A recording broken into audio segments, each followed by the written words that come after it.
My name is Janelle Molony. I'm an author and historian and also one of the descendants of the Rousseau family who was in the Pella Company.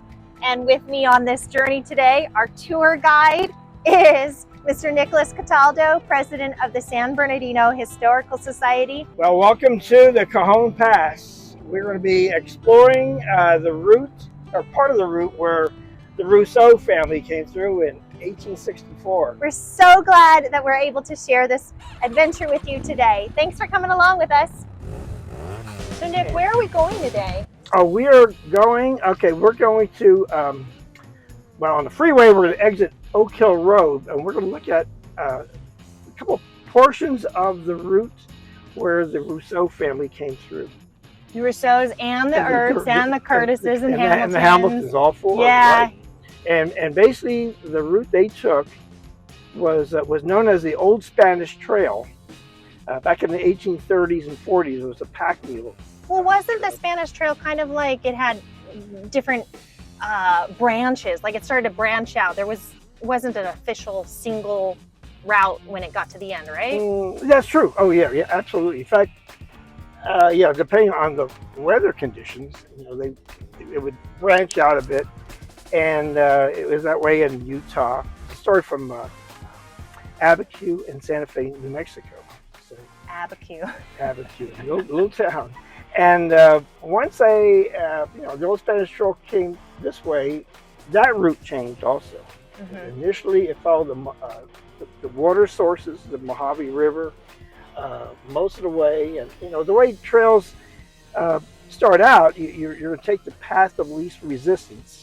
Or with most water. And with most water, right. Well, both. Yeah. And after a while, when the trail is being used enough, you're going to start looking at the shortest distance between 2 points. And that's where we're going to be going on Oak Hill Road. We're going to go kind of like the newer version of the Old Spanish Trail, starting in the 1840s. The revised Spanish Trail. Revised, right. Right. Yeah. And the Old Spanish Trail became known as the Salt Lake Road once the Mormon settlers or Mormon members of the Church of Latter-day Saints, Jesus Christ of Latter-day Saints, once they established their headquarters in Salt Lake City. And this is in 1847. That same year, the Mexican-American War was going on, and then within a year, California became a republic and eventually a state.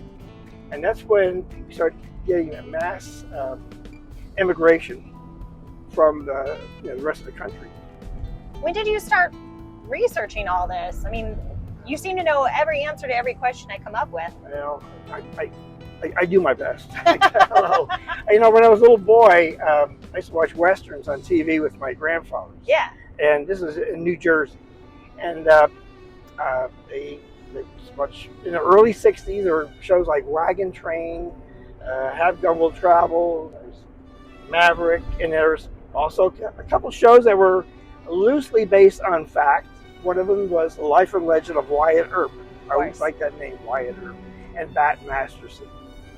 And living in New Jersey, I really didn't know where the West was. And I always say that the furthest west I had been in my first 12 years of life was Philadelphia. Oh. But I knew that there's a West out there somewhere. And lo and behold, when I was a month shy of turning 12, my parents, our family moved to California, where my uncle was living in Oxnard.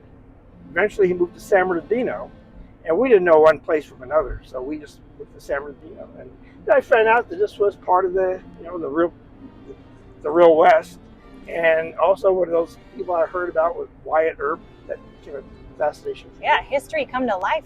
Yeah. And I've always liked local history, the history of where I live. That you can see it, you can touch it, and you can see how it fits into the larger picture. Okay, we're going northbound. We're getting close to they call the Cajon Summit. It's the top of the Cajon Pass. Elevation's a little over 4,000 feet, 4,190 feet, I believe. And there's an off-ramp called Oak Hill Road, and that's where we're going to take off. We're going to exit on Oak Hill Road. It's funny you mentioned getting into your own local history, because I have very little interest in my own Arizona history. And I've been doing all kinds of research in Wyoming, Idaho, Iowa, and obviously here in California, but haven't really picked up my own states. Really? Now, how long have you lived in Arizona? Forever. Well, when we got married, we moved to everywhere. New Mexico, California, southern and northern, and we were out and about for 10 years and are finally back home and nice and settled in. Well, the history of Arizona is pretty fabulous. But I was, even as a little boy in New Jersey, we lived in it wasn't even really even a town. It was called, the name of the village was called Middle Bush. It was in the middle of the woods. And seems inappropriate. Yeah, that's right. Middle of the bushes.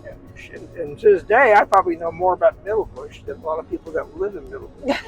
All 8 people that live there. Yeah, right. Well, now now it's part of Somerset, which is 10,000. I don't, not very big, but you're right. I just I feel like I'm there. I feel like I'm part of that scene. Right. So we moved to San Bernardino, and didn't take long. There was a book it was free. I didn't buy it, but it was called Guideposts to History. I used to read those. Oh, did you read? Okay. Yeah. Yeah, it was. This one here was put out by a bank called Santa Fe Federal Savings and Loan, and it had street names and where the names of the streets came from, and it all just kind of made sense, and they just got to it from there. You know, the Rousseaus had a street named after them for like a minute. Yeah. Unfortunately, yeah. So we exit here at Oak Hill Road. Unfortunately, when it became the Salt Lake Road, came right through here. Okay. And so again, you're gonna pick the lowest, the easiest terrain. Yeah, they're not coming up over the ridges. So basically, you're following this whole ridge out that way. Can you see down in the canyon, Ryan? I don't know how far we can go. I mean, the next step will be probably a little more picturesque. But you have houses here, but just to try to give us an idea.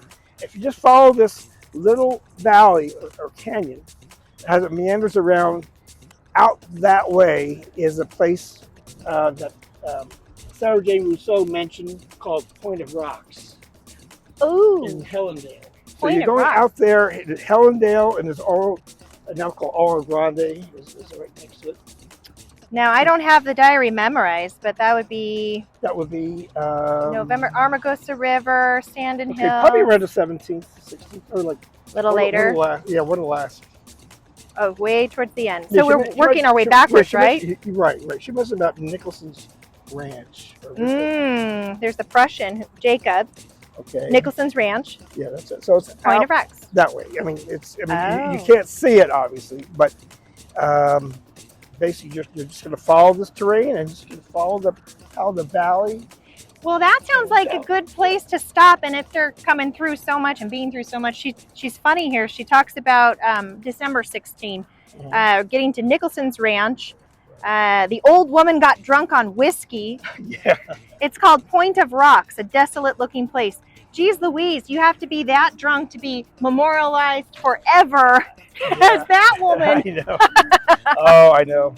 And the travelers, they use the reference points were just mountains or valleys, and this way, there's a big pile of boulders. I think point of they're rocks. Like creamy color, and they stand out. Yeah, I mean, here, just a beautiful ones down that way. We're going to see the Mormon rocks, which are more majestic. Do those ones look like Mormons? Is that what they're? No, certainly the Mormon. They call them the Mormon rocks because that's where the Mormon family lived.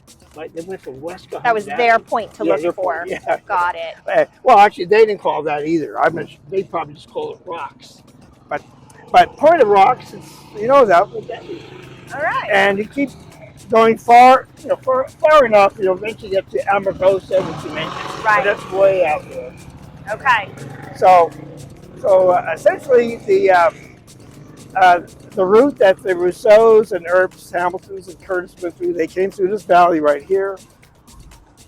Yeah, somewhere around here they kind of branched off and they went across the freeway. Okay. They didn't cross the freeway then. and that's going to be our next stop. That's kind of like the summit.